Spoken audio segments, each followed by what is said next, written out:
Hey people, this episode of WTF is sponsored by Stamps.com. Go to Stamps.com and type in WTF when you click the radio microphone to start a no-risk trial and get a bonus offer worth $110. That's Stamps.com. Enter WTF. Do it. Lock the gate!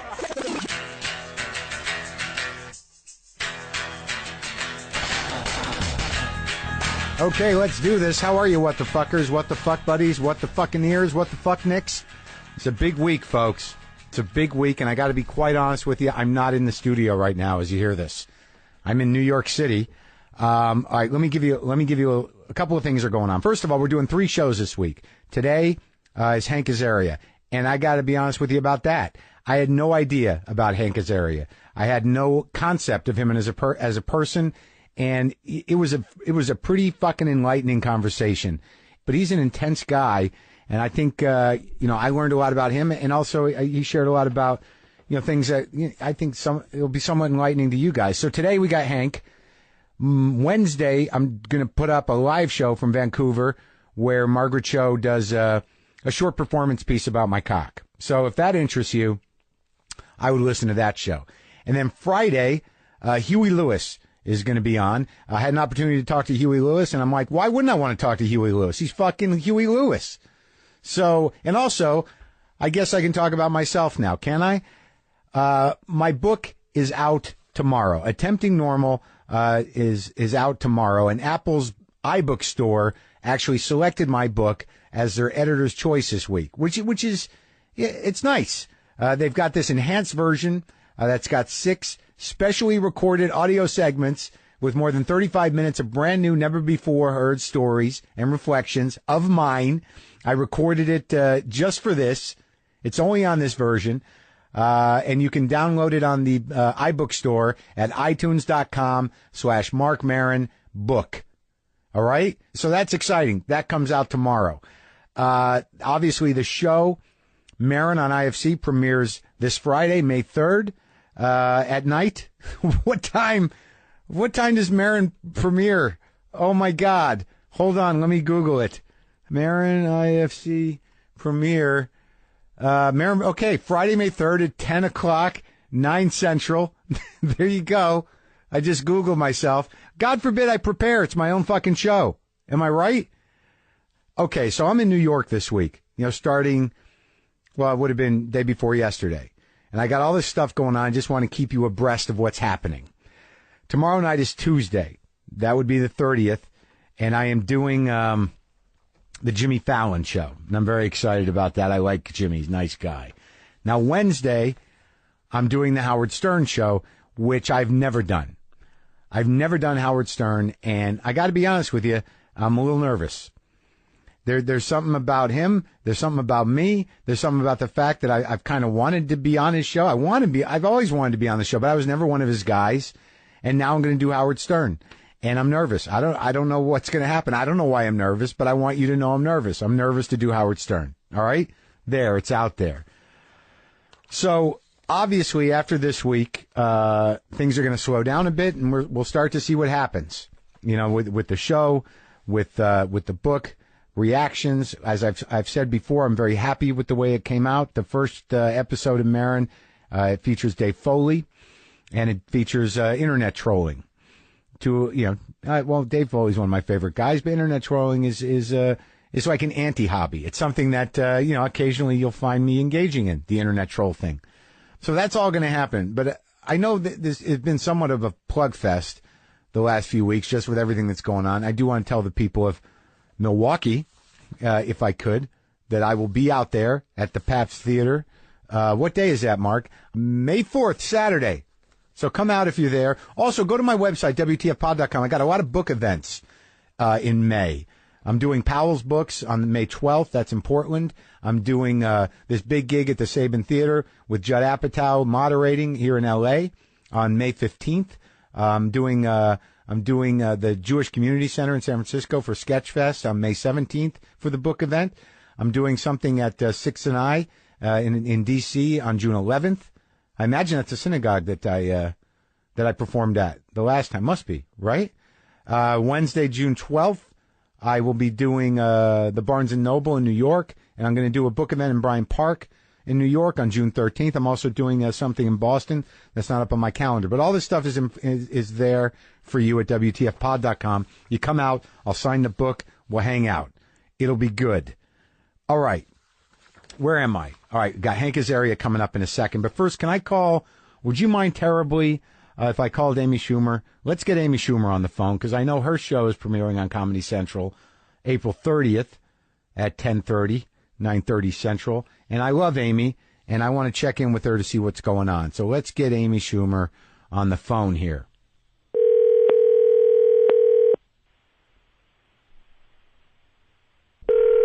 Hello? Amy Schumer? How are you? I'm fine. How are you? Good. I'm waiting to see, more clips of your show. Yeah, well, you mean there's not enough? Every half hour, every 15 minutes, not enough? You want some more? You want me to send you a reel? I do. Well, I've only seen the teaser. Is there more? No, I thought you meant on IFC. They seem to be running it frequently, which I'm happy about, but it's... oh, yeah, totally. It looks so badass. It's it feels like you're on the precipice of, just a revolution. Oh. The audience, Well, well, that's very nice of you to say. Well, if I do more, you want to be on one? I think I can make that offer. Okay. Sorry, I should have said that less aggressive. Oh yeah, but I would love to. I would love to. I got your voicemail before. It was very cute. It was almost childlike. You just said your name with your middle name. Yes, yeah, that's exactly how I feel. Did you record? Did you record that message when you first got your first cell phone when you were 14, or what? How I recorded it when I got my first period. Yeah. Yeah. While I was bleeding for the first time. That's nice. That's a nice backstory to a phone message. Isn't it sweet? A lot of people don't know that about me. When does your show start? It starts on April 30th. Yeah. And how many did you make? We made 10 of them. Wow. Yeah. I know. I really, I know we don't, I don't know any comics that watch each other's shows really, but I would love to know your genuine thoughts on it, for real. Well, I will give them to you. Are you happy with it? I am. I'm really happy with it. But I'm just I want to just hear. I want to see what comics think. I know exactly. I know exactly what you're talking about, because screeners of mine. Right. I want people to watch it, but we sort of we only care about each other. I feel like. No, I know. I had screeners go out, and people were coming up to me, and I get, someone actually, Matt Myra from the Nerdist podcast, he was very honest. He said, look, I didn't want to watch it because I just didn't know whether it was going to be good or not. And, right. I'm happy to report that it was. We all have that. Not only are we self-involved and we don't want to watch other people's shows, but there's also that fear that if you do watch it, you will someday be in the position to say something to the face of that person. Yeah, and best. I suck at lying about that stuff. Right, and you try to be diplomatic. No, I really hope that people enjoy it, and that you get an opportunity to maybe make more of them, as opposed to saying, exactly. If it's someone that knows you, they're just you just try to say something that's not. Yeah, God, you can tell you worked really hard on it. Yeah, that's a good one. Yeah, your hair looked really good in the one I saw. Yeah. So wait, what is the format of your show?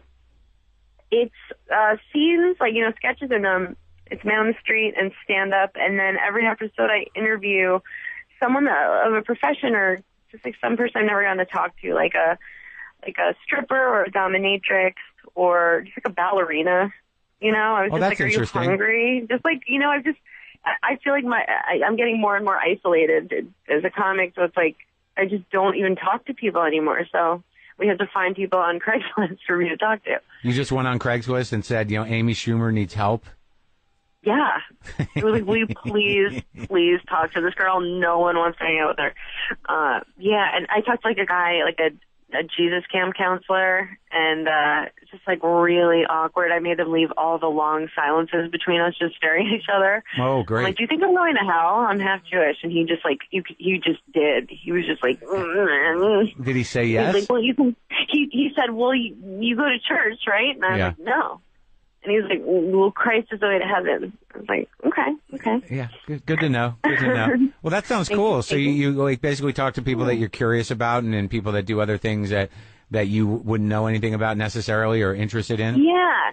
That's great. Yeah, just just like a model, just somebody that's like so beautiful. I'm just like, do you just get shit for free? Like, do you just, Yeah, what do you? yeah. And she, everybody was really honest. She was like, yeah, like people are so nice to me. Yeah, and yeah. she's like, I know that's not right, but it's just like, it's great. I was like, it looks great. Yeah. So, okay, so who else was involved? Do you have other comics on? Who helped you put this thing together? The writing staff was Jesse Klein as the head writer, and then it was Tig Notaro and Kyle Dunnigan, Gabe Liebman, and Kurt Metzger. So it was all comics. Holy shit, that's powerful. Isn't that a funny room?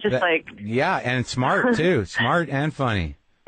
Yes, it was really all over the map, and I didn't do that on purpose. And Grace Edwards, who was our writer's assistant, is black. So I was like, wow, this room is just like unbelievable. Every different lifestyle, every different race is represented. Thank God for that black writer's assistant, right? I know. And this, they just did like an interview with us, and they posted pictures, and she was in it, and I was like, phew. I was like, yeah, there she is. Good job, Grace. I didn't even think about it, but after the fact, I'm like, that's awesome. We are a balanced production.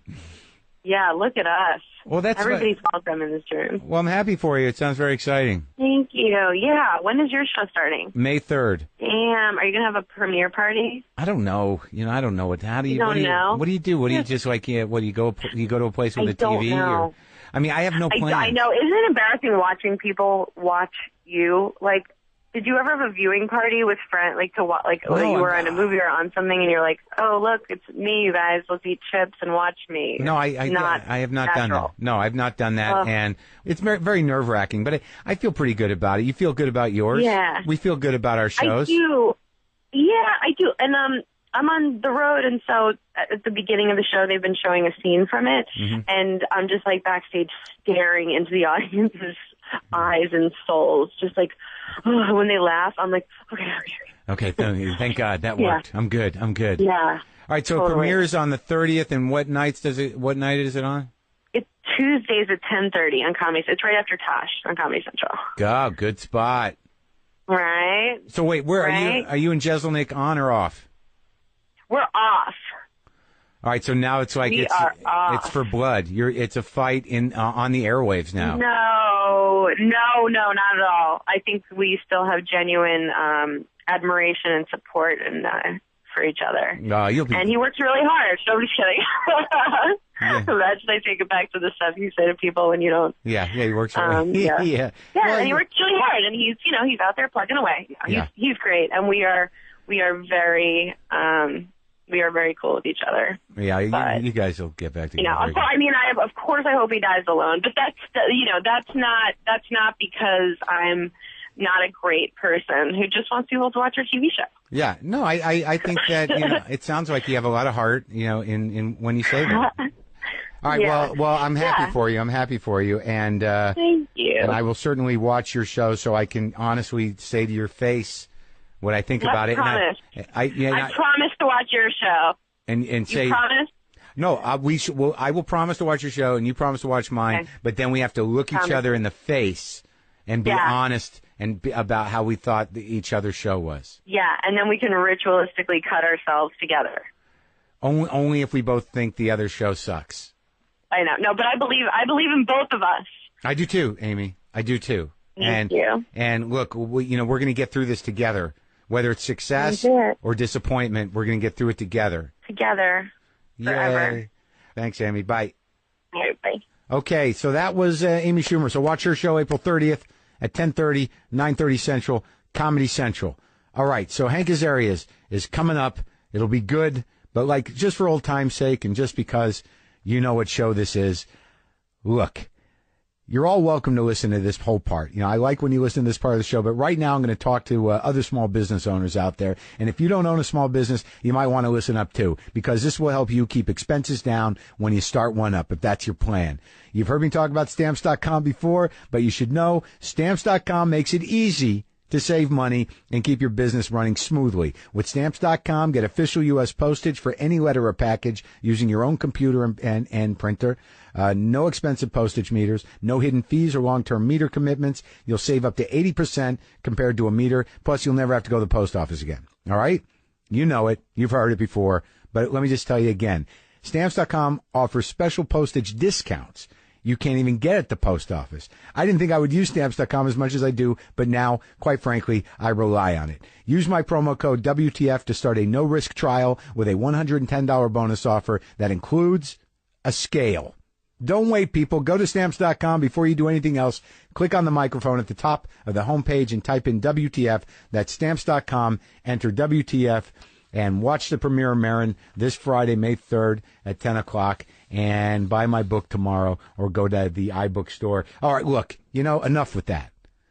I had a pretty amazing conversation with Hank Azaria. So let's talk to Hank Azaria.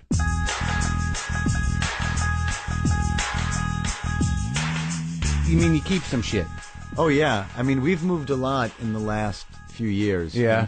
I now have, we've the last 2 houses we were in, we thought we were going to be in for, the rest of our lives. Here's where we're going to be. Yeah. And then we decided to move. So we furnished them and fixed them up as if this is it. Yeah. And so now I have, 3 houses worth of shit in storage. And but see, I have that too, but what are we holding on to? I mean, what do you, I mean, don't you have shit that you literally have not even looked at for 5 years? Shouldn't it be all right, if I haven't even engaged in that shit, why can't I just let it go? Yeah, I'm basically a hoarder, except my stuff is removed from me. Right, it's not around. Yeah. But that is a hoarding thing. There are people that have storage units for their hoard. Yeah. I might technically qualify as that. I feel like I might, but lately I've been looking at stuff and I'm like, why can't I just do? I'm the same way with fucking food though. There's part of me, if I get served food, if I don't eat it all, I feel like I'm doing a disservice to the ecosystem. That's a waste. Some pig gave his life for this. I thought to say, isn't that a Jew thing? But the pig thing takes that right out. No, it could be anything. Noodles. But isn't that more of I'm the same way, but I feel it's more of a compulsive eating Jewish thing. Yeah? Yeah, well, for me anyway. I don't feel guilty like I should finish this plate. I find it hard not to because it's in front of me. Because you got to eat it. Yeah. I guess I mix it up. I guess I go either way with it. But you're in great shape. Let's go over that because I need to start training again. Let's talk about that. Can we? What'd you want do me to train you? Yeah. I can't find a trainer. Is Hank Azaria available? Yeah, could use. We can talk. Yeah. Sure. What'd you do already today? Come on, you did something. I was on the treadmill this morning. I watched last night's Nick game on the treadmill this morning. I did some push-ups and sit-ups. Push-ups and sit-ups. Yes. How many are we talking? I did 4 sets of about 100 push-ups. Really? Yeah. 100 each set? I started out with 130, and then it ends up down to 40 or 50. And you ran on the treadmill? Yeah. For how long? How many miles? For 4 miles, about 40 minutes. I do about 4 miles when I do it, but I'm out of shape. I'm not. You don't seem like you're out of shape. Well, it's I'm not fat, right. but I'm not toned. Right. I'm not. My core is not engaged.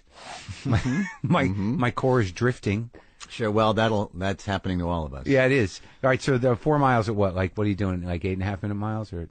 No, 9 minute when I miles? run outside, it's about that. Yeah. But on the treadmill, I take it easier. Yeah. For some reason, I don't understand. And what'd you eat for breakfast? A fruit. I have do fruit in the morning. This is the good stuff, Hank. This is where we... There's a guy named Dr. Bo Wagner. Okay. He's a nutritionist in the Valley, and I'm completely... I've fallen in. I believe he does the whole thing, food combining, eating for your blood type. Yeah. The whole, and he insists that you have to do it all. You can't do it partially. Yeah. And somehow if you do it all, it actually, and if you focus on what you can eat and not on what you can't eat, then it all works out well. And I have to say, you can eat like a pig. It's not about portion control. If you eat the right things, you can, I'll eat insane amounts of fruit all morning. Really? Yeah. But I find the liability of those type of situations, which I go in and out of. I do the 4 hour body thing. I've been sort of emaciated in my life, and I've never been happier. When you were emaciated? Oh yeah, it's the greatest feeling in the world. But I feel better when my pants are loose too. Right. I do. But but then people come up to you are you all right? I'm like, what do you mean, am I all right? You look, are you sick? They're walking around thinking you have cancer or AIDS, and you're like, I feel better than I've ever felt in my life. I know. Well, it's hard to. It is, because if you get in really good, I've heard you actually talk about this. When you get in really good shape, you kind of get gaunt looking. Yeah, and it's that's you do. Yeah, and it's a little, especially the older you get. Yeah. So it's a tough balance. But how long have you been like this? been in shape or obsessed with food and training? And see, there's a fine line, isn't it? Like like you have to admit that I'm obsessed with food. Oh, totally. Oh no, I have food issues. Yeah, me too. Yeah. Where do you think it comes from for you? I was a fat kid. I was a chubby kid. Yeah, me too. And then I got like anorexically thin in my teenage years. To show your mom, or I don't know. But it was a problem. It was like it was. I mean, I wasn't like hospitalized, or like that bad, but it was. I got too skinny. Yeah, me too. Like, my mother was anorexic. Oh, really? Yeah. So I was always judged, like, along those lines, right? So it was like, I do a joke on stage. It never gets a laugh. I think it should. I say for the first 9 years of my life, I think my mother just saw me as her fat. And then if she just ate less, I would disappear. I think it's hilarious. You would too, because you're an eating guy. But when I do that on stage, people are like, "Oh God, that's sad." No, well, I relate. I don't know if I'd laugh either, but I relate. But do you find that it comes from that? Were you judged for your fatness? I'm not saying this flippantly. I actually do think it's a Jewish cultural thing. Really? And I think, I grew up with a lot of Italian kids too. I think it's similar. But they have faster metabolisms, my Italian friends seem to. So it was less of like a weight issue. Because it was a mixed message growing up, right? You have to eat. Yeah. And then, yes, but my God, look at your pants don't fit. And eat something. Look at you. You're fat. Exactly. It's like the old Richard Lewis joke, where like, don't go outside, see if I care. It's like, I don't know what's going to happen. There's no decisive discipline or closure on instruction. Yes. It's always, it's on you. Exactly, and I do think that by the time I was a teenager, it became a will thing. Like I'm gonna control what goes in my mouth. Yeah. Even if I can't control anything else about my life in this house. Right. I'm gonna say what goes in, and it seems to bother you that I'm not eating enough. Even better. Great. Exactly. I'm a rebel on top of it. Yes. And then getting in show business, I got obsessed with looking good and doing that, and I did that. Yeah. And you just that was it. Well, to me, look, you always look good. You've never in your history in show business, no one's ever said like, Jesus, Azaria's. They've never said it, but it's happened. You've gotten fat? Oh yeah, I mean, fat. But look, if you look at Tuesday, it's documented in certain roles. If you look at it in Tuesdays at Maury, I was about, I'd say probably 30 pounds heavier than I am. Really? Now. Yeah. It's documented. I like the way you said that. It's out there. You can see it. If you want to see it. I couldn't destroy all of them. I know. I tried like Schwarzenegger to grab all the tapes. Right. I couldn't do it. Yeah. So was there some sort of, how did you grow up? Where did you grow up? I grew up in Forest Hills, Queens. So you're a New York kid? Yes. Just not far from the city? Yeah. Jewish household? Yes. What kind of Jews? Heavy, hardcore? No. See, I didn't even know you were Jewish until today. I'm a Sephardic Jew. So you're a Spanish Jew, a dark Jew. Exactly, a swarthy Jew. Yeah, the exotic Jew. The Mediterranean Jew. Yeah, good for you. Yes. Yeah. Got a lot of mileage out of it. Yeah, I bet. I can pass for Italian sometimes. Yeah, that's what I thought. With that name, too. What is Azaria? It's an old Sephardic name. It's in the Haggadah. It is? Rabbi Azaria, right in there. Right. Yeah. Oh, yeah, it's right there during the Passover. We all say it? Yeah. Absolutely, yeah. Huh. How religious? None. I mean, I was bar mitzvahed. I got tutored like a year before. Sure. You learned the songs. Yes. Yeah. Learned the greatest hits. And then took the cash. Yeah. And they asked me, do you want to be bar mitzvah? And I was like, yeah. I mean, that's a lot of money I'm turning down if I don't do that. That's what we're working towards here. I become a man, I get paid for it. Exactly. So, but what'd your old man do? Garment business. Classic. Yeah. Well, on the Lower East Side or what? Or no, he was in Midtown. He did really well by the 70s. It's a crazy gambler's life, that garment business. It was a knockoff business? Yes. Yeah. He would knock off the designer stuff for secretaries and housewives in Cleveland, whatever. Right. Had a huge business for a while. It's amazing, isn't it? Yeah. They just right when the shit comes out, they're like, get that. Where's that guy? Cut something like this. Let's get it out. My dad, he actually went to FIT, and he was very gifted at doing that himself. He was like... Oh, really? Taking apart? He loved drawing the patterns and making the thing, and the cheapest way to do it. Uh-huh. Can he sew? Oh, yeah. Yeah? He was... You would see your father occasionally just laboring over a sewing machine? I got... My dad's still with us. Uh-huh. For his last birthday, I got him a portable sewing machine. Uh-huh. Because I know he just loves to... And just some fabric to just do whatever he wants with. And he does? I don't know that he actually does. Yeah. But I got it for him. Yeah. So was it an insane sort of life? Did you go down there to his shop and shit and like see what was going on? I would. It was an exciting life. It was kind of a Mad Men kind of life. Right. How I remember it. Right. With amazing characters. Like Myron Cohn came out of that whole world. Yeah. It was an amazing world. Gangsters, quick talkers, hustlers. A lot of gangsters. Yeah, sure. Because you had to, if you had a thriving garment business, then you at least had, if not silent partners, you had to make nice. Sure. With what was going on. Your trucks didn't get anywhere. Right. Or they got lost. Yeah. Or the whole shipments would end up in another store. Exactly. Disappear. So there was a lot of Damon Runyon-esque characters. It was an amazing thing to see. And what'd your mom do? Housewife. Yeah. Yeah, she's from Woodside. She's from Queens. Yeah, she never had a gig. She's just kind of. She actually, in her early 20, like when she was 20, 21, she worked in publicity for Columbia Pictures. Oh, really? In New York. She loved it. In the movie business? She was, Sephardics speak Ladino. They speak a Spanish dialect. Right. So my parents were both bilingual, and my mom worked in the South American territories in the publicity department. For Columbia Pictures. For Columbia Pictures. Selling movies to Latino people. Exactly. They both speak Spanish? They do. But so that was the Sephardic version of Yiddish, almost? Exactly. Ladino is the Sephardic version of Yiddish. I never knew this. This is education to me. It's an amazing language. It's written in Hebrew characters. Yeah. It's, phonetically, it's phonetic Spanish written in Hebrew characters. Uh-huh. And wherever, my family was from Greece and Turkey. And it's weird. I never associate, it's weird because just being a stereotypical thinker, I never associate Jews with Greece and Turkey. It's very exotic. You do. Only the Sephardics were there. From Spain originally, I guess. Originally from Spain in 1492. Everyone out. Everybody out. Yeah. And a lot of Sephardics went there. A lot went to Amsterdam. A lot went to Paris. A lot went to Italy, North Africa. Yeah. And then wherever the Ladino, wherever they went, it got, like with Yiddish, it got mixed in. So my family speaks a dialect that has a lot of Greek and Turkish thrown in. That's amazing. I never heard of that before. Yeah, it's interesting. And do you understand it? No. I do not. Not at all. But there's they love it. It's dying, too. It's a shame. I feel guilty. I should have really done like an oral history. Yeah. And recorded it. And, yeah. Because now that my grandparents are gone, they really lived it. And there was like Greek, Turkish, and Spanish. Yes. And Hebrew. Yes. That's crazy. It's an amazing. My grandmother spoke like 4 languages, and they came. Were both your parents born outside of the country, or they were both born here? All 4 of my grandparents are from the same little town from Salonika, Greece. Wow. One's from a nearby town in Turkey. So what was it like? What was the food like? What kind of, like, when your mom cooked? It wasn't this classic Eastern European Jewish stuff. She must have cooked like Middle Eastern stuff or Mediterranean. Very Greek-inspired. Spanish, like there's this beans and rice was big. Wow. Yeah. But their version was called fijones, which is this like kind of a cassoulet kind of dish. Slow cooked? Yes, really, really good. And a lot of like filo dough, like pasteles, they call them, little pies of like really of feta cheese. And this was Jewish food. Yeah, it was very mostly some of the Greek food. That's the kind of Jew I wanted to be.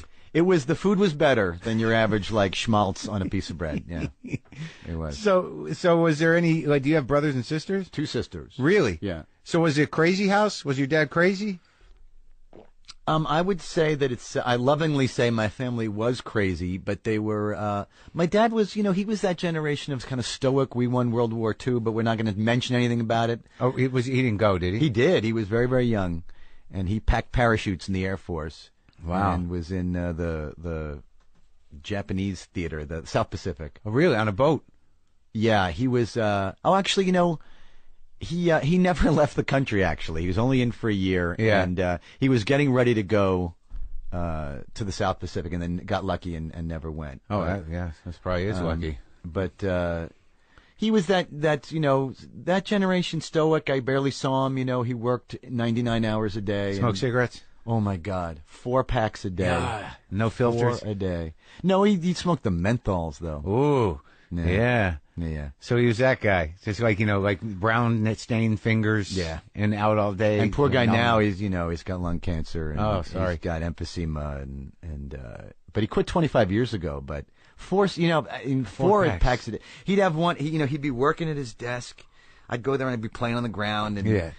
He'd have one in his mouth, Yeah. and one going in the ashtray, Right. and he'd fucking reach for another one till he realized I got 2 going. It was unbelievable. And he's at the machine?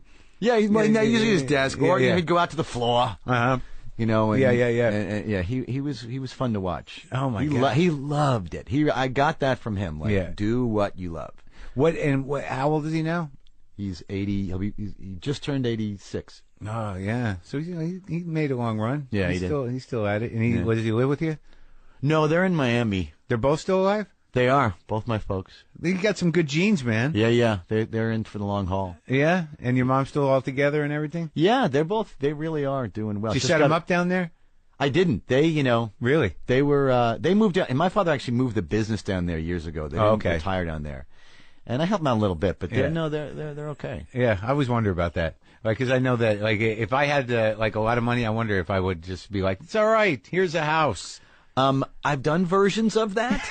In and out. For them or for others? It's to other family members. Yeah. It can get a little complicated. You need to, like, get the rules in place. Right, like this is a one-time thing? Or, let's just make sure exactly what we're doing here and what this means. And then, you know what, let's maybe get it in writing so there's no discrepancy later about what was promised and what wasn't. Oh, really? Well, yeah. Well, even with a gift?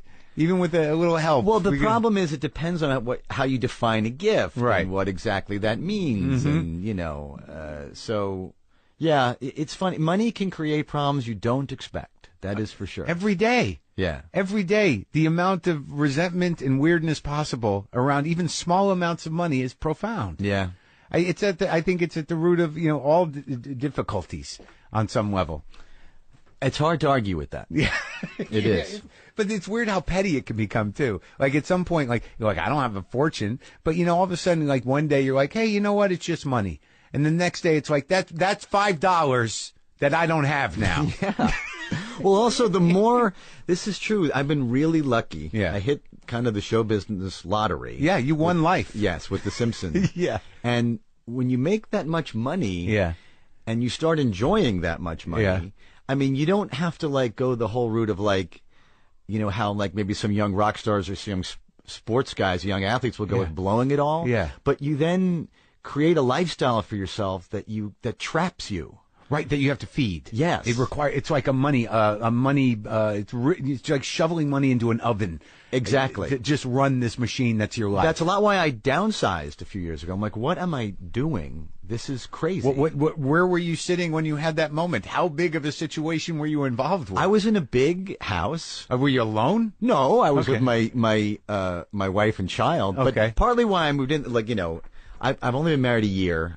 My son's almost 4. Really? Yes. And we've been together for 7-8 years. But, it kind of all hit us fast. Yeah. And I was a little freaked out. Yeah. And I was like, with the what? Kid? With the whole thing. What? Just like, what? Yes, with the child. I'm actually doing a web series soon about it freaked me out so bad to becoming a father. I mean, the story is actually an interesting story. Katie and I had been together for a while, and I was more upset. It was less to me about do we get married, because she didn't really care about that, right, than do we have a kid. I'm in the same situation. Okay. Right. Yeah. So it's a thing. Yeah. Because it's like... Is there a big age difference? She's 7 years younger than I am. Do you talk about your age? How old are you? I'll be 49 in a week from today, actually. Oh, yeah, okay. I'm 49. Okay, good. I get it, yeah. So this was 5-6 years ago. Okay. She was 36. So it's pressing. If it was going to happen, it was going to happen then. Right.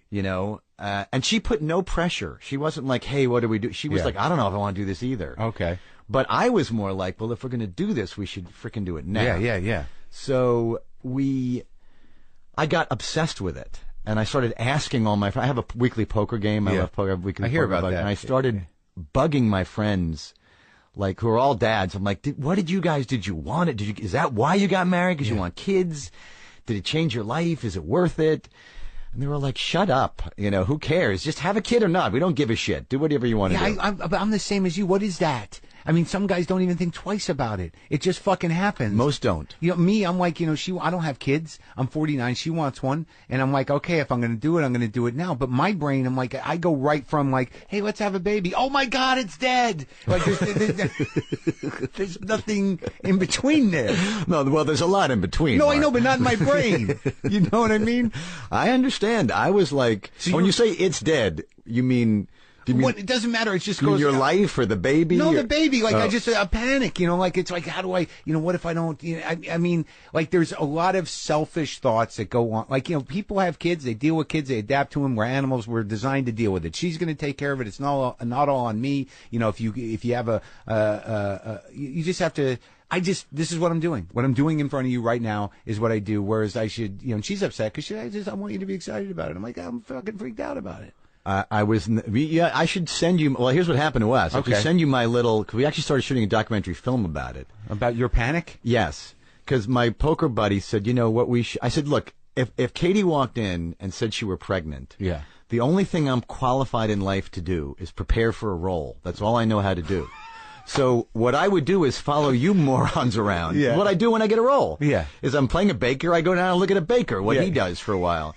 Did you really? Yeah, whatever, right? I try to talk to somebody like, oh, so this is what it is. All right, good.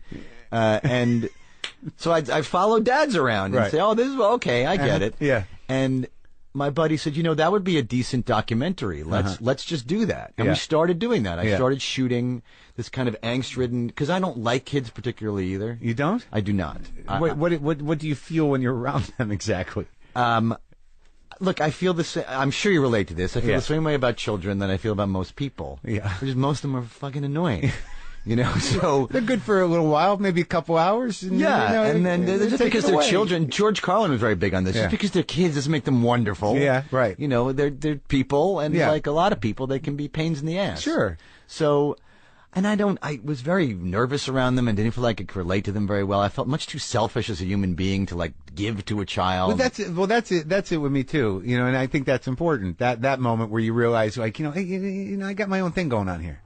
Exactly. Yeah. I don't want to give up, and it took us a long time to get it so how I like it. Yeah. But do you feel any guilt about that feeling? I felt a lot of guilt, which is why I would be torn about maybe I should have a kid, and maybe that would open me up in ways I'm not anticipating. Right. Like, how can I use this to my advantage? Exactly. And I can play dads great after this. I'm getting to that age. I need that. But so we start shooting. Me going to people and saying, I don't get it. I don't like children. Why do you want to have them? Yeah. And we're talking to some famous people and my friends and experts, different people. Yeah. And then my dog of 16 years begins to die. Yeah. And so... That's an old dog. She was an old dog. And we that's what was happening. So we started shooting that. And and I had to care for her. So you know how it gets at the end with your animal. You had to care for her so much. She was blind and deaf and insane. Yeah. And I had to take care of her all day. I come from a euthanizing family. I learned my lesson on this. You always get it wrong. We should have put her down about a month before we did, but you can't let go. And doctors are telling you, well, she might, Why what? She's 16. I got angry at the doctors. I was like, why would you tell me that this medication might work? Yeah. But anyway, so we're shooting this, and it's the day we decide to put the dog down, which was a big day. I'm like, okay, I think we gotta stop the fight here. We gotta call it. Yeah. And Katie, my girlfriend at the time, gets up and throws up. Yeah. I'm like, you're having an odd reaction to this. And she kind of gives me a funny look. And I said, and literally, I'm on the phone. I'm calling can you send someone to put them down instead of us coming there? We're arranging all this. Mm-hmm. And I say to her, to me, you seem pregnant. Are you pregnant? What's going on with you? Yeah. And she just kind of gives me this look like I can't even describe to you. Meanwhile, by the way, I'm shooting all this. Yeah. All right. It's on camera. You have this. And I said, Are you pregnant? She goes, I don't know. I said, well, with that weird insensitivity and almost shock. What is happening? Yes, I was. I was like, what are you telling me? Are you pregnant? It was like a Woody Allen moment. What are you trying to say to me, Don? Are you pregnant? What's happening here? And she goes, maybe. I said, well, are you concerned about it? She's like, yeah. I'm like, well, let's get a test. She's like, I have one. I said, you're concerned enough that you bought a test? She's like, mm-hmm. Yeah. I said, well, did you take it? She's like, no. I said, well, go fucking take it. So she marches off. So supportive. I'm on I know. I was freaking out. Yeah. She marches off. Yeah. I've got a camera in one hand. I'm on the phone with my dear friend on the other. Yeah. I'm like, dude, Katie's off taking a pregnancy test. Yeah. And she comes back. It was a very cinematic moment. She appears in the kitchen doorway, framed very nicely by it. Thank God. Thank God, because I'm shooting. Yeah. Sobbing, just nodding yes. Yeah. Nodding, uh-huh. Yeah. I'm like, okay, we're pregnant. Yeah. My dog's dying at my feet. I don't know what's happening. And my buddy goes, okay, dude, put down the phone and go hug her. And thank God he said that.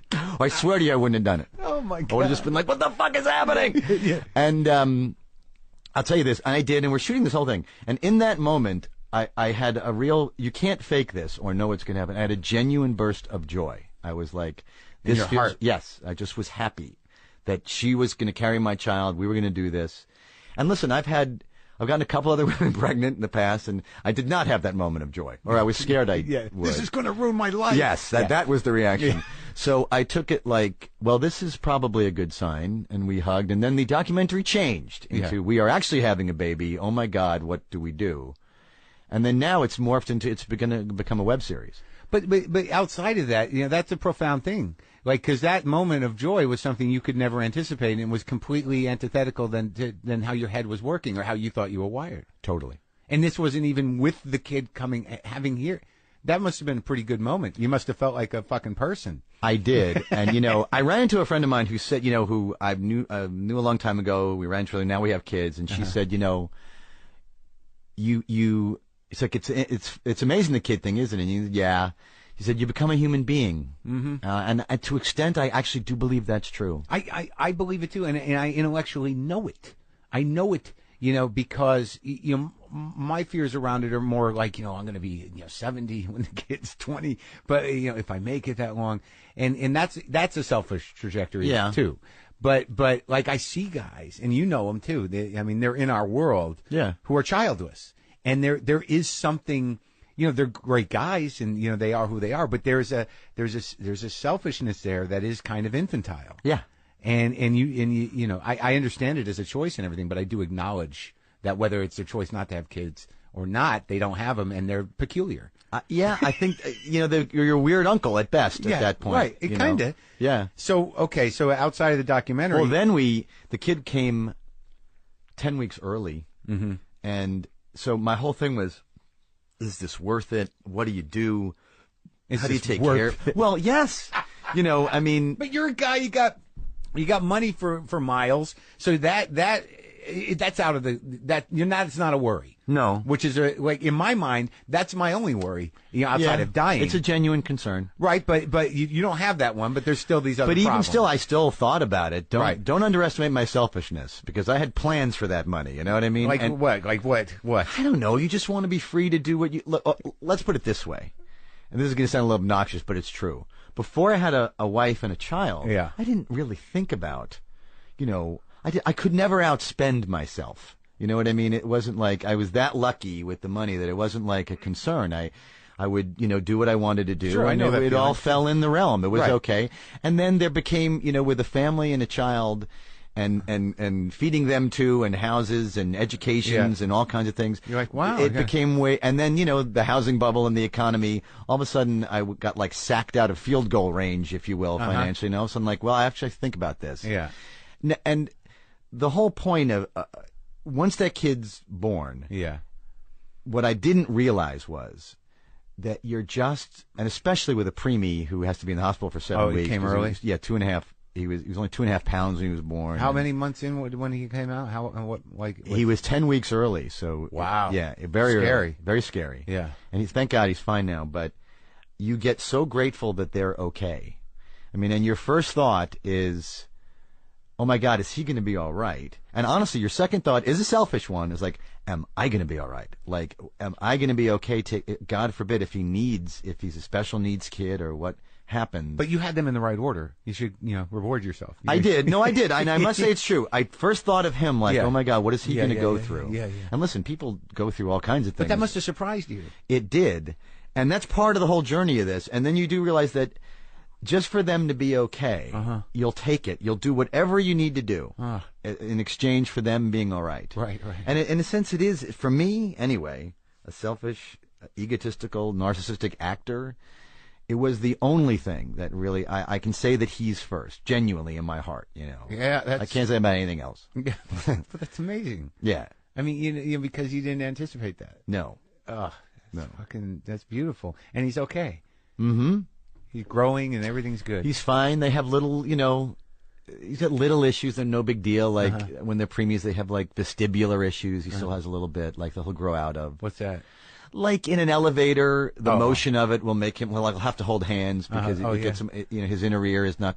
They come out too early and and develop fully. And he's got like like he's sensitive to noise still a little bit. But these are that's great. Yeah, and you get along with him and. Yeah, he'll be 4 soon. As much as you can get along with a 3-year-old. But are you finding that the experience in and of itself, in terms of that the selflessness, sort of happens naturally, and in that you like all those things they say about it, where you do what you got to do, and it's not really an effort. That you don't, like I'm saying, that you actively it comes natural. Yes, it's not like look. There are times you do have to. They can be tough. Yeah. What they say with parenting is true. It's like long day. The years are short, where it went, and the days are long. It's just like, wow, we've been really at it for a long time today, following Junior around. Yeah. But it's such a love ball. Yeah. It's the kind of love that you felt like when you had a crush on a girl when you were like 14. It's like that kind of overwhelming. Yeah. Right. That you don't remember anymore. Yeah. By the time you're 30. Yeah. It's like that kind of love just transposed. We're just like And do you, like, my big fear is like I'm very sensitive. I imagine you're relatively sensitive. Yes. When it comes to you. Yes. That there are those moments where, like, even with my brother's kids, I'm like, that kid doesn't like me. Yeah. And he's like, it's a kid. You have to get over that. Yeah. You really, it's a big, listen, it makes you grow. Like, your job is to love them, not for them to love you. And it's true. And even your job, I suffered too much. I loved him so much and wanted to be, I know your parents were, but like I say, that generation, my dad was so busy and my mom was too. And it seems to me like our generation, we were like kicked out the door at 4 and like ride your bike to the thing and go figure it out. Yeah, well, I think that's true. And I think it was primarily, I feel like you're being, sort of sympathetic to whatever the hell they went through. But I sort of hold my parents responsible for being selfish. Yeah, I mean, you could say I have too at times. There it gets a point where you're like, well, I'm this way because something happened there. Yeah. You obviously, but I think you're absolutely right. They're like, hey, you can figure out who you are, right? Yeah. I guess. Yeah, I mean, it was that generation. I mean, look, they did what I used to feel that actually kind of upset about that. And a lot later in life, I realized a lot of that was me. They wasn't not everything I came out to be. They were responsible for. No, absolutely right. Okay, but like, what specifically were you upset about?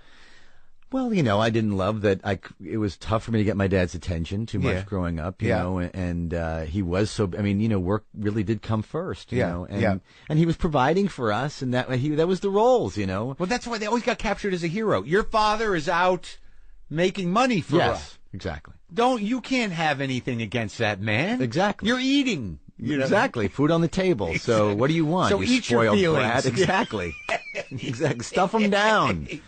Yes, you were joking, but it's kind of true. Right. And I wasn't thrilled with that. Yeah. And how do you feel now, though? Like, I don't know what you did to process that, because I mean, at some point you do have to take responsibility. You can't be this adult walking around saying, I hate my parents, or that, it's their fault. No, it's terrible. It's horrible. People hate it. Yeah. And they're like, grow the fuck up. Yeah. There has to be some self-parenting eventually. You got to, at some point, say, like, well, I'm going to take care of this kid who, is busy eating himself to death.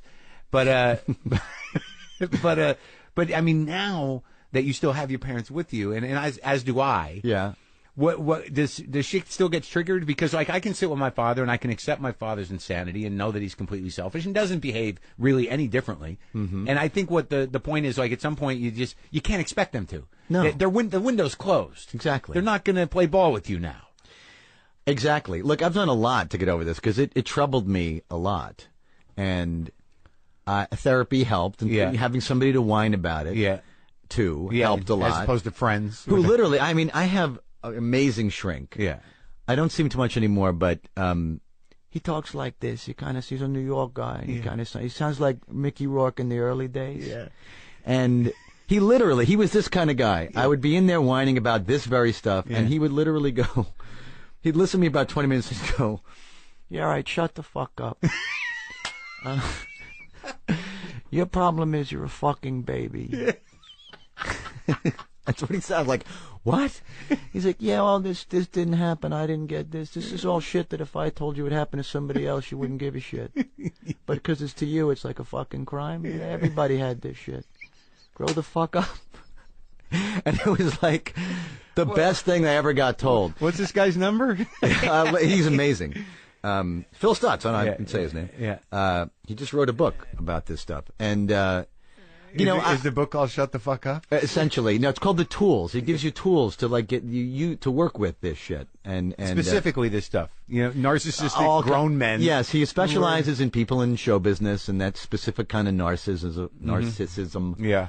That we all have, and self-obsession that actually we kind of have to have. It's part of our job. Yeah. But then gets out of hand and gets away from us. And you feel like you moved through it? Well, eventually I kind of had to say to my mom and dad, here's what I was upset about. What? You know what I mean? How'd that moment go? Because I know what they usually say. What did yours say? We did the best we could. They did. Yeah, they did. And the short answer is what I realized over time is they're absolutely right. They absolutely did. I don't hold anybody, if somebody's doing their best with what they've got and really believes in their heart that they're giving you their level best, how can you really fault them? I mean, you can understand what was deficient and what you didn't get and what you didn't like.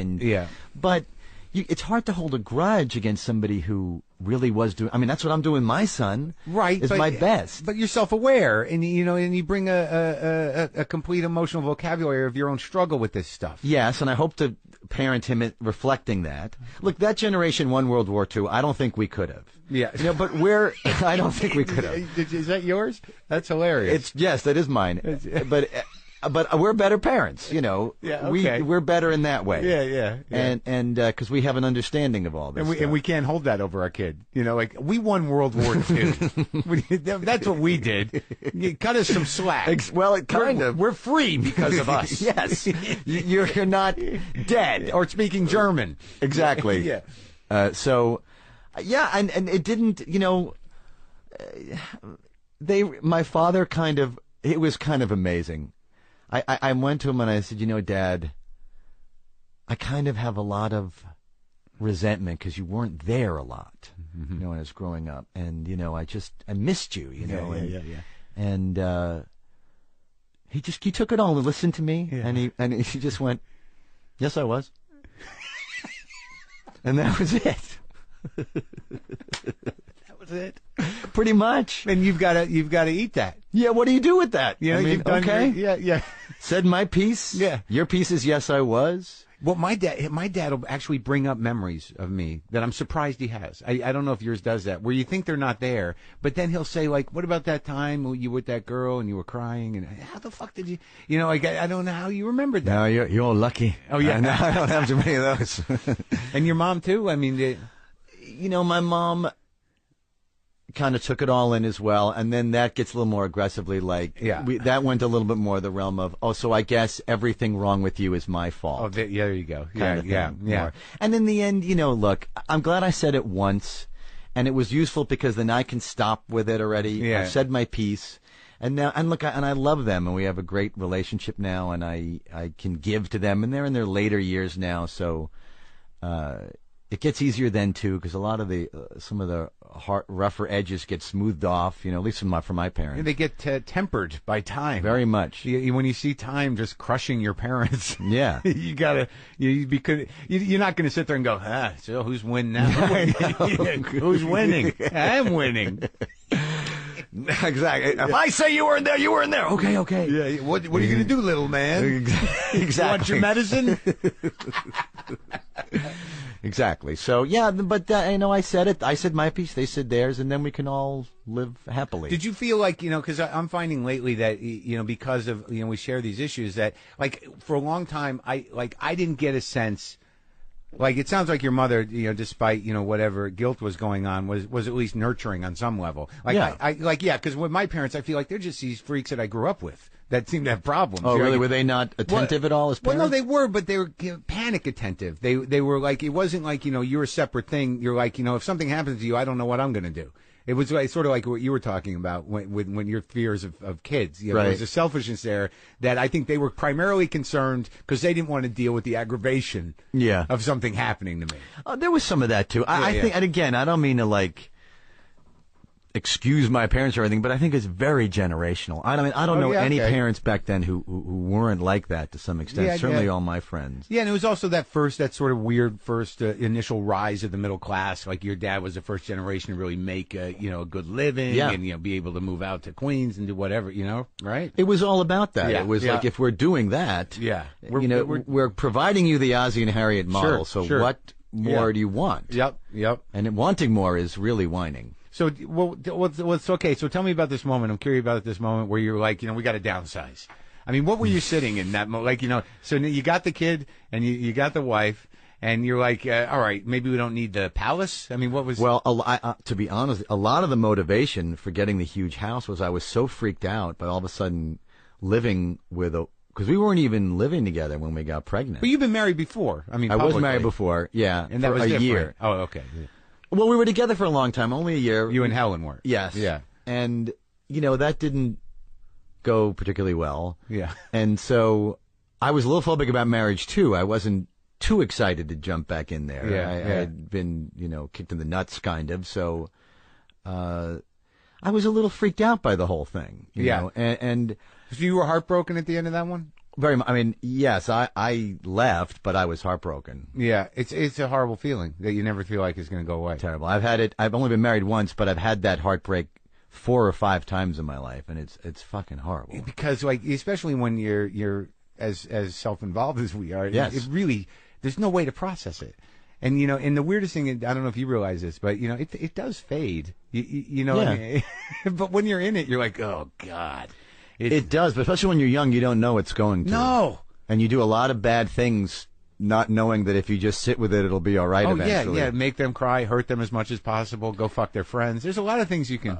or stuff to yourself, or, whatever. Yeah. I'm outside and I have a gun. No, that's a little extreme. Never quite went there, but, you dive into certain lifestyles and things you want to drink and put in yourself just to numb out.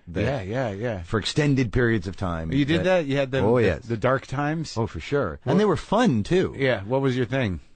Booze? I liked to drink. Yeah. A lot. Yeah. Yeah. Yeah? Out in public? Oh, sure. Oh, yeah. I didn't, I wasn't like... I'm going to sit alone with this. Yeah. Okay. I didn't see any point of a martini without a blonde and vice versa. I call it a Jewish speedball. I wanted both of those at once. Yeah. And you could get them. And at that time in my life, I could. And it was fun, to sort of wake up out of a marriage like, I'm famous enough to really have a lot of fun here. Yeah. And I did. Yeah. And I don't regret a lot of it, but it's also a bit self-destructive and kind of horrible. Are you still friends with her? Ish, yeah. I'm friendly. We're not like, over each other's house every other day. Sure. But we have a lot of mutual friends, and so it's okay. She wishes me well, I wish her well, and we're okay. Yeah. All right. So let's go back to the current. So you she was pregnant. You end up getting married. Well, the house. Yeah. I was like, look, if we're going to do this, I need a really big house so that I can be on one end of it while you guys are doing whatever you do. Like Charles Foster Kane. The table just keeps getting longer. Yes. Yeah. I was like, if I just need to be in my wing, I can be. If I can pretend I'm single for a day or 3. I'm going to build a bar in that wing. Well, by that point, no. We had given that up. Yeah. But, but then after a year, I'm like, I don't need this. I'm very happy with all of us together, and I want us all to be close. Nice. And this is so much money to carry this place that I don't need, and then with the economy and everything, it just became ludicrous. But you grew up. Yes, that too. That's a simpler way of saying it. That really sounds like what happened. Yeah, that's great. Yeah, it's good. Yeah, it was a good thing. So when did you start acting? Oh, it depends. My whole life, really, but I didn't realize it. Yeah. I mean, I would memorize comedy albums and perform them by age 6 and things like that. Like which ones? Steve Martin, George Carlin, Those are my probably two favorites growing up. Yeah. That's weird because we're the same age, and those are the records. Oh, yeah. Let's Get Small. Yeah, and Class Clown. Yeah. All George Carlin stuff. Yeah. Did you ever get to meet him? I never got to meet George Carlin. That was one of those deaths that really hit me hard. We're at that age where now the deaths are like, oh, no, that feels like a friend of mine is gone. Right. Yeah, and friends, too. Yeah, I mean, if we're getting to that age. Yeah. We're actual friends. Yeah. But you never got to work with him or anything? No, I've met Steve Martin a couple of times. Yeah? Yes. How was that for you? That was actually great. I sat next to him at some dinner party a long time ago, and he was really sweet and hilarious and funny and engaging. Yeah, I've never met him, but I've watched him eat breakfast. And I was at a festival. Okay. And, he was just sitting over there. And, I don't know, you think you know people. Just by liking their work or watching them. But he struck me as very sort of heavy-hearted. And I don't know if that was really true, but I was just looking at him like, oh. Yeah, I mean, maybe. The night I ran into him, he was like convivial and very funny. And but, he's definitely an intense. He's pretty open about how he's, not lighthearted exactly. Yeah. Well, a lot of us are, comedic people are, I've heard that. Not notoriously yes. jovial. So you're listening to comedy records, you're memorizing them. Well, I didn't realize, and I'm a mimic and a voice guy, and I would do all that growing up, and didn't realize till, I was about to go into college that might be a marketable skill. In fact, even in college, I really started acting earnestly. Yeah. And thought, maybe I want to actually try this when I'm out of school. Mm-hmm. And still didn't connect up that maybe the fact that I memorized every TV show or movie or comedy album I ever heard and could mimic the voice almost exactly and the mannerisms and the timing meant that I might have a marketable skill there. I didn't connect the two. But you never thought about being an impressionist, necessarily? Not really. I admired them greatly. I loved Rich Little growing up and David Fry and Gorshin and them. But I had a very brief stand-up act. I was at the Comedy Store, I think, when you were doorman back then. What, in 80? Late 80s. Yeah, 80, maybe. More like 87, 88. Yeah, I might have just missed you. Okay. You were doing stand-up? I was in a sketch comedy group back then, and we wrote some stuff, and I had like a few minutes left over, and I was so green that I went up just at the Comedy Store as a lark. Yeah. Because I didn't even realize it was an audition situation. But you were already acting by then, weren't you, or no? Yes, but I wasn't doing much. I hadn't gotten The Simpsons yet. Right. I would get like a job every 6 months. Yeah. And went up, and Mitzi made me a regular. Yeah. And I was like, are you kidding me? I don't have an act. Yeah. I went up. I have the 3 minutes you just heard is what I have. I don't. So I would get thrown out there. Yeah. And I did it for like 6 months and did it just long enough to realize how hard it was. Yeah. And that you actually really have to work very, very hard. Yeah. To get 10 minminutes that's worth anything. Were you getting pressure from the other guys? Who was around? Were you in the crew there?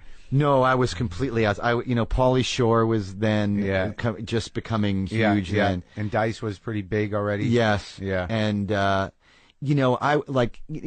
then there was no MC in that room. You'd introduce each other. Yeah. Still and like that. Pauly Shore would never remember my name when I was coming next. I'd be like, oh, dude, please. Who's on next? Yeah, exactly. Oh, dude, what's your name again? Yeah. I'm like, there's no, and I had no game. I had no I didn't even realize that a big part of stand-up was, especially in that room. Oh God, yeah. Was just deflecting the masses. Just basically being an insult comic at what was being thrown at you. Yeah, harnessing that thing. Yeah. I would just be like, I'll wait till you guys are done, and then I'll continue. I guess I don't know. And you were just doing voices? No, I didn't do really any impressions. I didn't even think I should probably do some I did a couple I would do stupid things like Captain Kirk going to the bathroom or something, or Gavin McLeod from The Love Boat, from the Captain Stubing, for a second. But mostly I would just do silly observational things. I watched TV all day. It was Kirk and Stubing. That was it, huh? Pretty much. Yeah. And I talk about The Love Boat a lot. Yeah? No, but that was in repeats then. Oh, but listen, that's what I grew up with. Yeah. I would talk about, I don't understand what's happening on the show. Who are these people? And I talk about cartoons. I was talking about cartoons. Yeah. Because I grew up watching them. I talk about Bugs Bunny a lot. And did you do okay? No, I did not. Some older comedians took pity on me. Yeah. They really did, and they said, "Kid, when they're yelling shit at you, you have to say stuff back." Do you remember who said that to you? I don't. Yeah. Who is that guy? Was it Jackie Diamond? Yeah, he wasn't an old guy. He was a guy acting like an old guy. Right. Bang, bang. Yeah. That guy. Wow, I'm a gunslinger. Right. Yeah, yeah. Oh, Jackie Diamond. Michael Rosenberg, I think is his name. He's from Newton, Massachusetts. Okay. He did that shtick. Yeah. I think he said to me, "Okay, let me give you a couple of things you can say when they're saying nasty shit to you." Yeah. And he gave me the old, "Sir, I don't bother you at work." Yeah. When you're on your knees at the bus station in the men's room, I don't yell stuff at you. Classics. Yes. Yeah. Which made me like, "Oh, that's brilliant. Did you make that up?" Yeah. I didn't know. And so he gave me a couple of things to say, which I would use, and thank God for him. Yeah. But I can only remember getting through my act one time. I just, never. One night, for some reason, I did really well. I'll never forget it. In the original room? Yeah. Yeah. One night I just killed. Yeah. One night. Yeah. And the rest I just would like a lot of blank. And I'd go on at 103. I had that spot, 1204. Good feeling, though, killing, right? Amazing. Yeah. But you didn't hang in with that. I got to a point where there was I got into I was starting getting acting jobs more consistently. What was the first big one? I think at that time I did this independent movie with Woody Harrelson that was terrible, but it was called Cool Blue. Yeah. It was kind of a big deal for me at the time. Yeah. And I got that, and then I got into an acting class of a guy I admired very much. Who's that? A guy named Roy London, who passed away about 15 years ago, who was an amazing acting teacher. Was it one of those sort of cult of personality classes?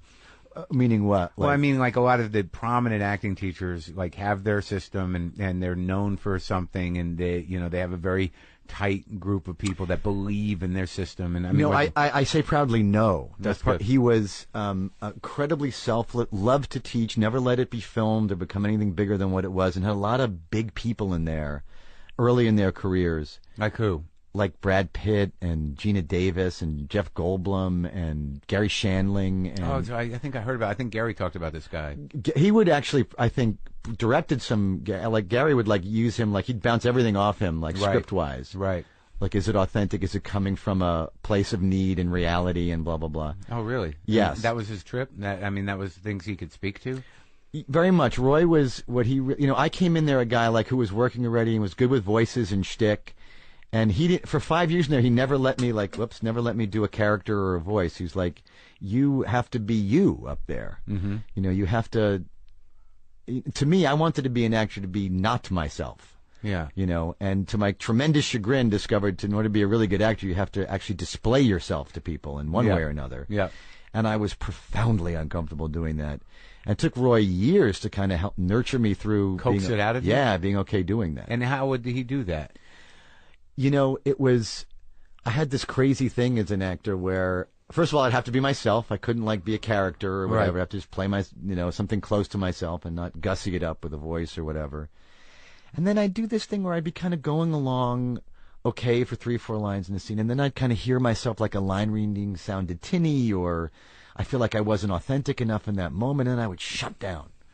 I'd just be like, I need there. It took him a year or two, what just fucking happened to you there? You just you were going along in the scene, and then all of a sudden you're nowhere. Your energy's all pulled back. I said, well, I kind of heard myself suck, and now I can't go on.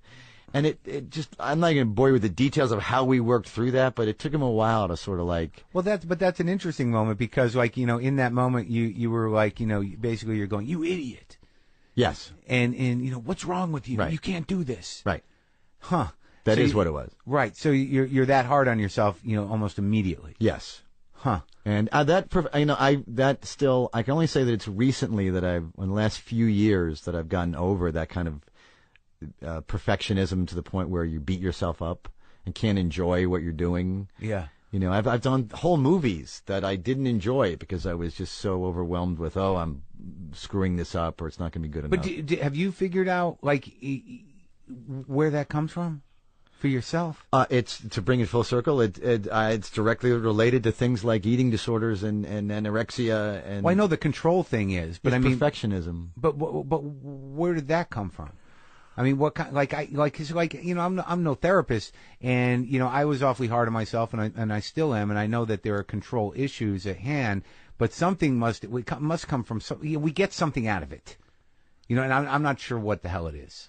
I think that I felt like, for whatever reason, I had such a low opinion of myself, didn't like myself so profoundly that I had to perform perfectly to sort of compensate for that. I had to do it exactly right, or else the stakes were so high. Like if I made a little mistake, then I'm shit. Right.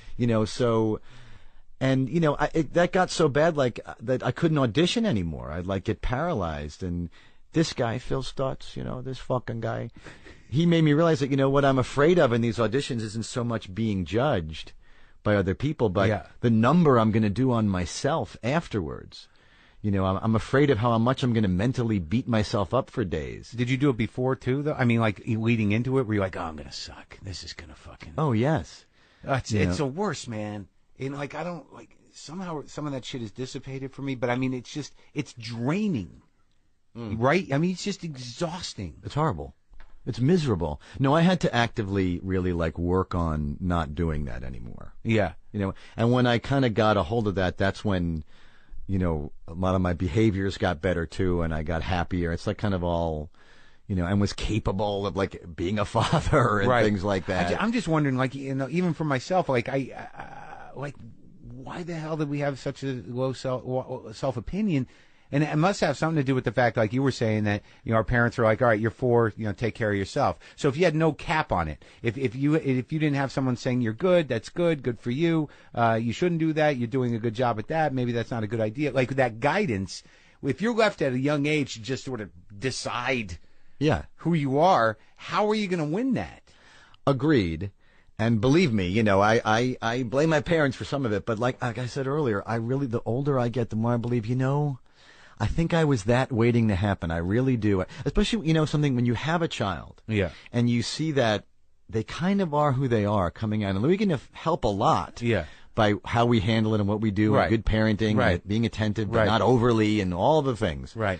But they really, especially when you see 2 kids, I know people who are wonderful parents. They really are. Yeah. I admire them, how well they do it. Yeah. They have 3 kids, and all those 3 kids are different. Right.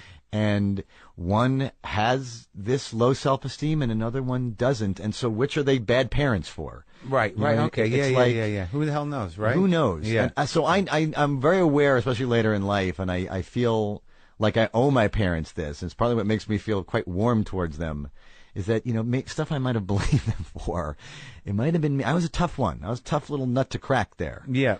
And also, like, a lot of the qualities that they have, like, you have to start thinking, like, well, they did something right. They're still alive. They're still kicking. They have good work ethic. They have certain charismas. My father's a fighter, and, you got to be a fighter. You got to start leaning on the good things. You know what I mean? Totally. I mean, my mother's love of books and theater and TV and film and all things artistic and her genuine appreciation and love for people who do that. And my parents both. And my father's passion about his work. He really imparted that to me. Like, an honest day's work is like the best you can do in your life. Yeah, and stay busy. Yeah. Yeah. Well, what just on a personal level, what tools do you use, like, day to day to shut that fucking voice up? These are some cliche names. I meditate. To me, exercise is a lot for that. Yeah. If I go for a run, it's very hard for me to be bummed out or down on myself after a run. You did something. The endorphins, and also the chemical thing, that it's a very healthy form of addiction that works. But like when the voice comes in your head, you just did a thing. You just did like performing. Sure, when you just did a scene and you get it, you cut, and you're like, I'm a fucking idiot. Oh, listen, Phil Stutz had a whole routine for that. I teach young actors how to deal with this. Yeah. There's a thing called the afterburn, after a scene or after an audition, and that's when that moment where you're raw and you're ready to kill yourself. Yeah. You first you do what's first called the principle of correction. Which is, principle of validation first, which is just what we forget to do, acknowledging yourself for the good things you did. Yeah. And not just like, I did that moment in the scene well, or that joke went well, but just, I showed up. I had the courage to try this. Yeah. I put myself out there. Just that is quite we shouldn't take that for granted, that we're doing a good thing there. Then Then whatever you did do right, okay, I did this one went well, okay, professionally. Then you get the principle of correction, which is, all right, I'm going to take the time now. I'm going to take 20 minutes or half an hour to really look at what I fucked up. Yeah. I dropped that line. I blew the timing on that joke. That wasn't particularly believable the way I did that line. And you're allowed 3 times to go through it. And you try to imagine what you might do better next time, what you can learn from it, what you can take from it. What is there positive to grow out of that? Yeah. And then after that 20 minutes or half an hour is up, your job in life is to let it the fuck go. You're not allowed to think about it anymore. Don't use it as a bat to hit yourself with. And preferably go reward, like, what if you want an ice cream cone, whatever it is, go do something kind to yourself. Go jerk off sadly at home. Exactly. Anything. Porn, anything is good. Just leave it. Your job, and if you find yourself thinking about it again, as Phil would say, you're in fucking violation and you have to fucking stop. And that's it. And I literally practiced that for a month, and eventually got pretty good at, like, take the time to look at what I did and take 20 minutes, beat myself up, and think what I can do differently next time. And then my job is to be nice to my girlfriend and have a nice day. You know? Yeah. Well, those are very helpful. I mean, I have to assume that, like, with voiceover work, you know, at the very least, you know, with The Simpsons or whatever work you're doing along those lines, I mean, you can do a bunch of them. Right? Yeah, I mean, with voiceover, you know, if you don't feel right, you're like, can we do another take? Yeah. Or, you know, you can do a million versions, you can improvise or whatever you can do. But when you do something like Quiz Show, or you're on a movie set, you know, where you're really, you know, at the behest of a director and, you know, there's a lot of other things going on, I imagine the stakes are much higher. They are. But listen, don't underestimate how much the early days of The Simpsons, I'd get so angry at myself, even though I tried it 58 different times. Yeah. And just, you know, as an actor, I took it as a big moment of growing up.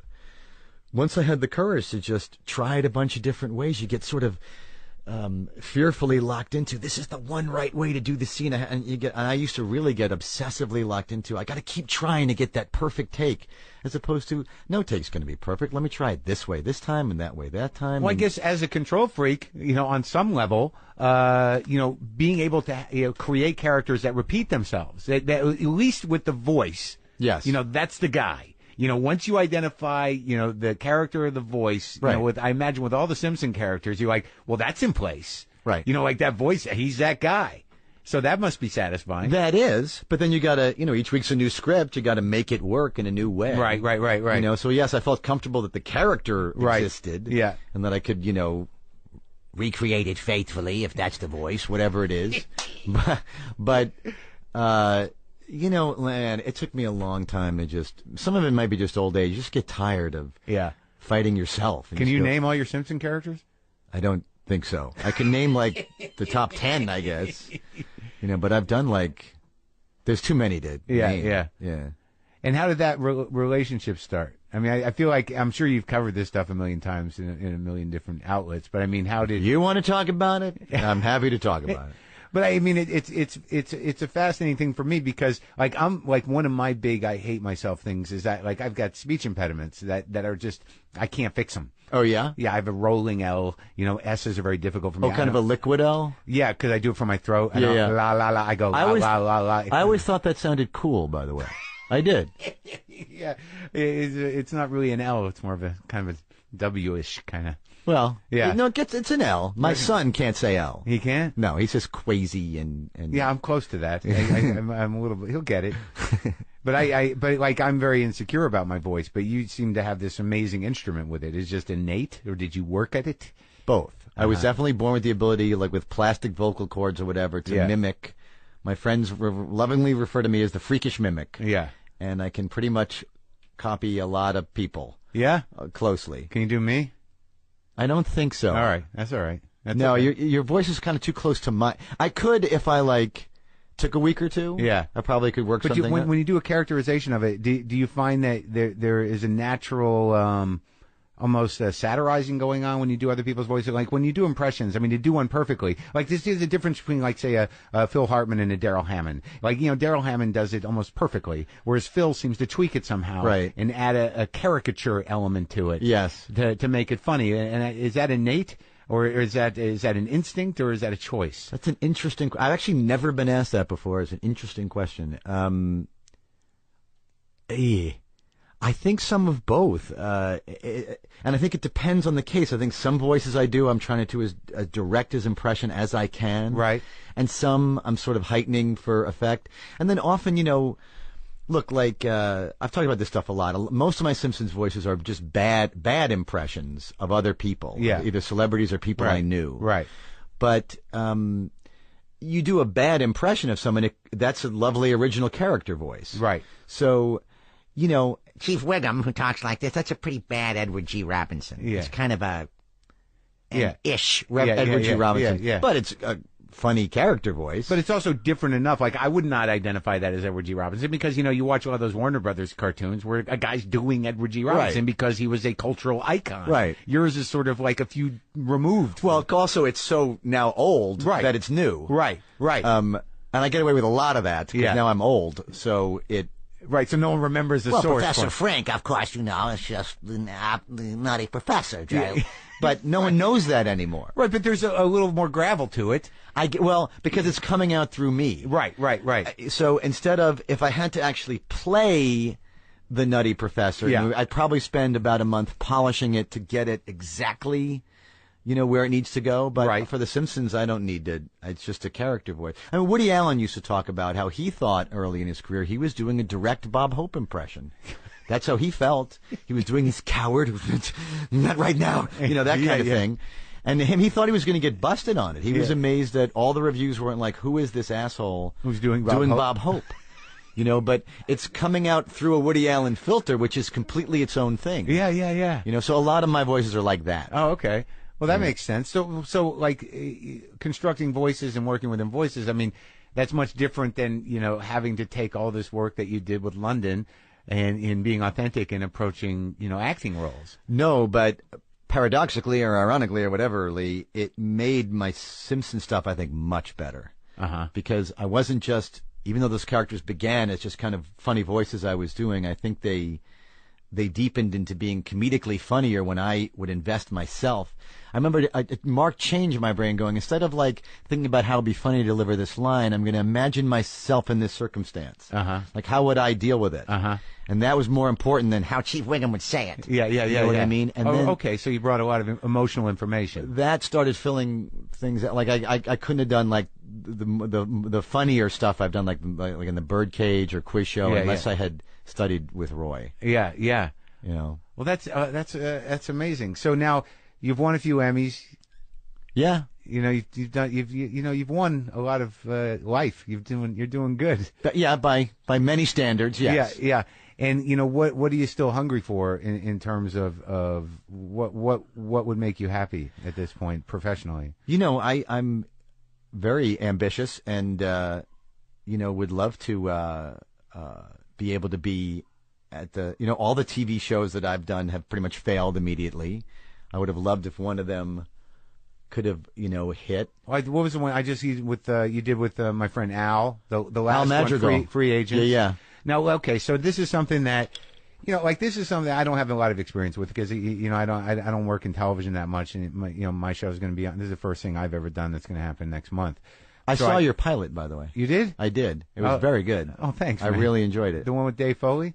No. The presentation with Ed Asner. With Ken Jeong. Yeah. That was the presentation. Yeah. Oh, okay. But you liked it. Good. I did. That's nice to hear. How'd you see that? Because I'm hopefully getting one of the things I'd like to do is I'm getting this movie going with Funny or Die. Oh yeah. Isn't the internet an amazing thing, by the way? Like it is. It's awesome that you can do this. It's a double-edged sword. Well, it is, but it's incredibly cool. Yeah, absolutely. That you can do that. You're doing what we're doing right now. Yeah. That you created this, and that's because there was another place to go. Yeah. And I have felt some frustration like that in my career. Yeah. And I had a bunch of characters, and I went to Funny or Die one day and pitched like 7 of them, and they said, "Oh, let's do that one." And we made this little short that that they finance because that's what they do. Yeah. And it got popular. Yeah. And now they're making small films, and we're going to most likely make one. We're really close to making one. Oh, that's great. Yeah. So it's about a baseball announcer, a guy, kind of an old school baseball announcer who talks like this. His name was Jim Brackmeyer, and he has some personal problems. And so it's But in all those problems, I'm assuming he doesn't change his voice. No. His voice stays like this. And I found it really funny, the idea of a guy who talks like this in extreme circumstances. Like, what if he has to go on the air drunk because he just saw his wife fucking a guy? Yeah. And it kind of gets away from him on the air. That's kind of the premise of the short. Yeah. And then, what if he's really wasted? Yeah. Is he still like this? Yeah. Like, man, oh man, I am seeing colors. I'll tell you that right now. There's an after image on my hand. Effed up. But, anyway. Yeah. So, the ability that's been, the ability to be able to do that has been like kind of a dream. It's exciting. It is. Because it's all in your own terms, and people are going to come to it the way they're going to come to it, and there's none of that weird pressure and people saying, oh, you can't do that, or you got to do this, or we need more of this guy. But when I guess my question was, I was trying to figure out how you got my pilot, and then we started this story. Oh, I'm sorry. One of the guys we're considering directing. Oh, Luke. The movie. Yes, Luke. Yeah. He's great. So we're going to meet with him soon, and we took a look at that. Yeah, he's a good guy. He did 4 of the series too. He did. Yeah. They're starting up soon. He's great. He's great. I can recommend him. Okay, good. Yeah. I know Rob Cohen for a long time. Rob's too. great too. And I haven't seen any of your episodes he directed, but he directed 2. And I think that's what he wants to do now. It's new to him, but he's very great to work with. He's the difference between the two is Luke is he works fast, he has a plan, and he's very efficient, and he's got a good sense of comedy, and things move pretty quickly. I think Rob as a director has been in the comedy community for years. Yeah. So he's got a plan. He'll shoot some stuff. He'll get your coverage, but then he'll go like, let's just fuck around let's do a couple takes. Right. Where you push it. Right. And so he left that option. Did you like one way more than the other? Well, the weird thing about pushing it is that, I think in the big process, as long as you have some control over the process, which you do, you don't want to push one and then go like, I didn't like that one, and everyone's like, but we all liked it. Right, and you're like, yeah, but I don't want it in there. I don't know, we all liked it. Right. And then you got to deal with that. Yeah.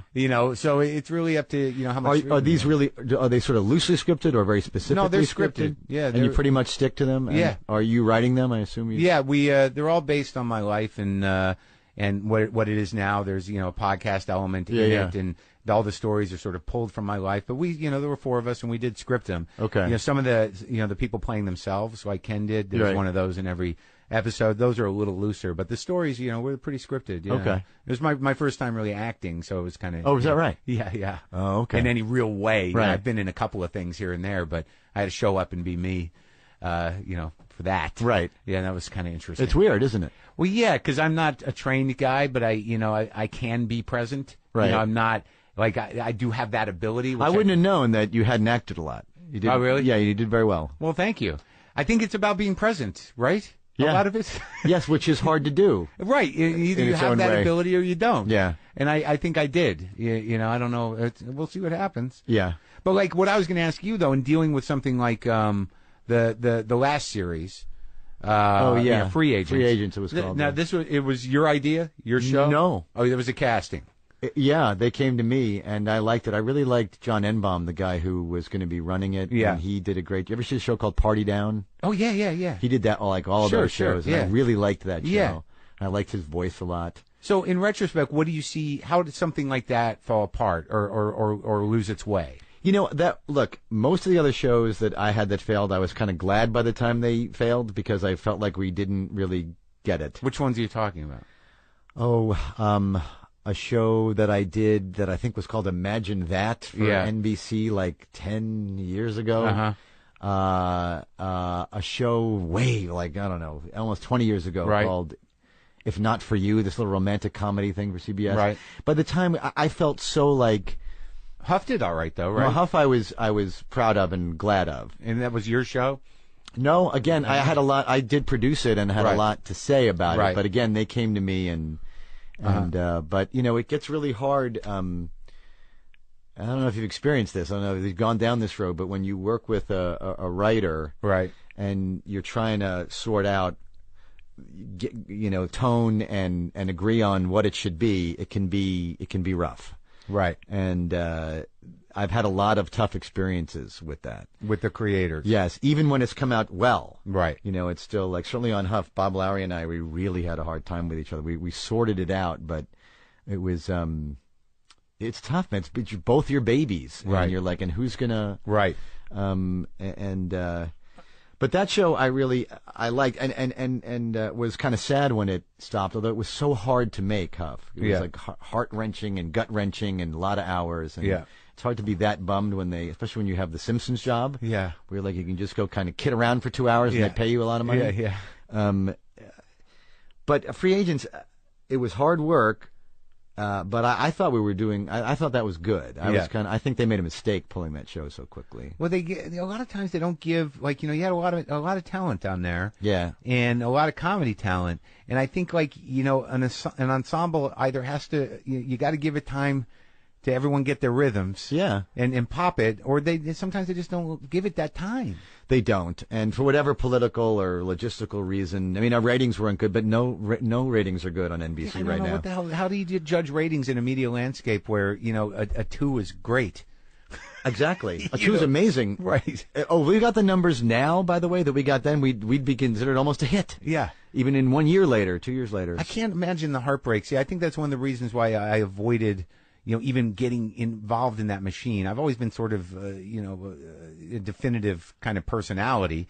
But, like, I never did the whole kind of audition thing or the several deal thing. It was never offered to me. Right. But, I mean, the heartbreak of it all, I don't know how you accommodate that after a certain point.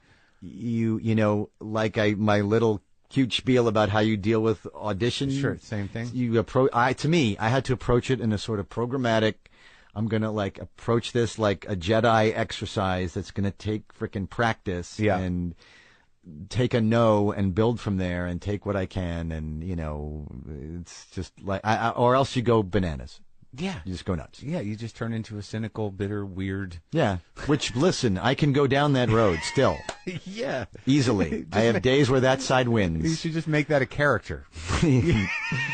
Fuck everybody. Yeah, that guy. Yeah, no, I relate. I've been in I've had phases like that. Yeah. For sure. And we have a common friend in Greg Barrett. Yes. And you guys were working on something. What's the status of that? That's pretty much dead, sadly. Yeah. It sounded interesting. I thought it was a lot about these issues we're talking about today. Yeah. And we tried to put that into a sort of alternative series. Uh-huh. And they were interested, and then I guess they just didn't like our script enough. Huh. That was HBO?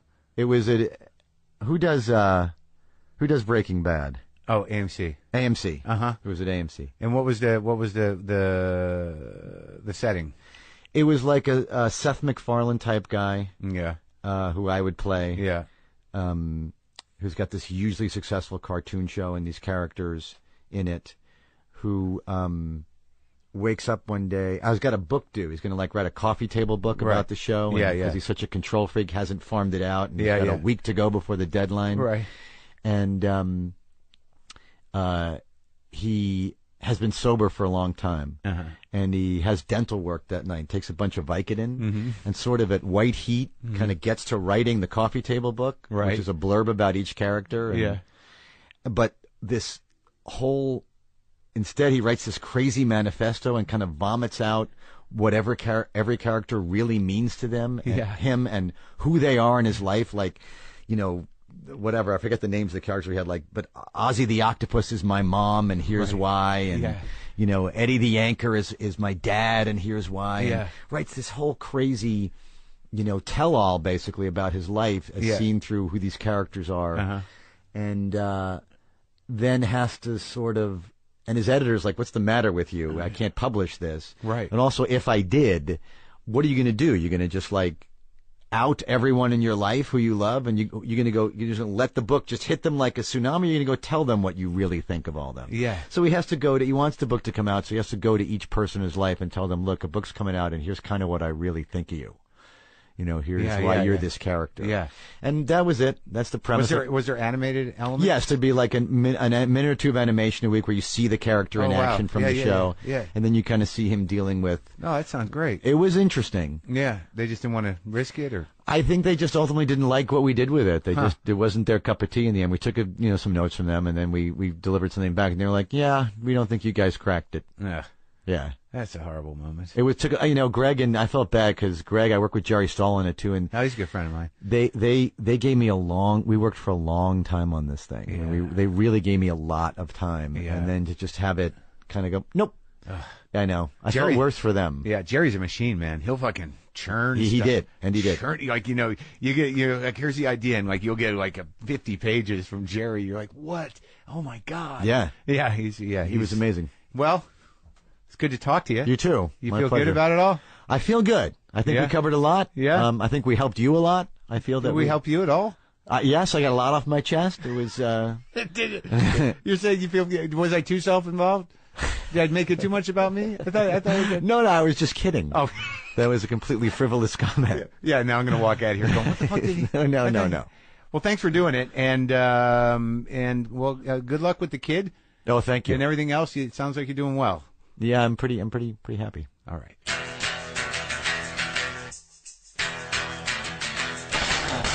That's it, folks. I don't know if you knew Hank, but you know him now, and I thought that was a great talk.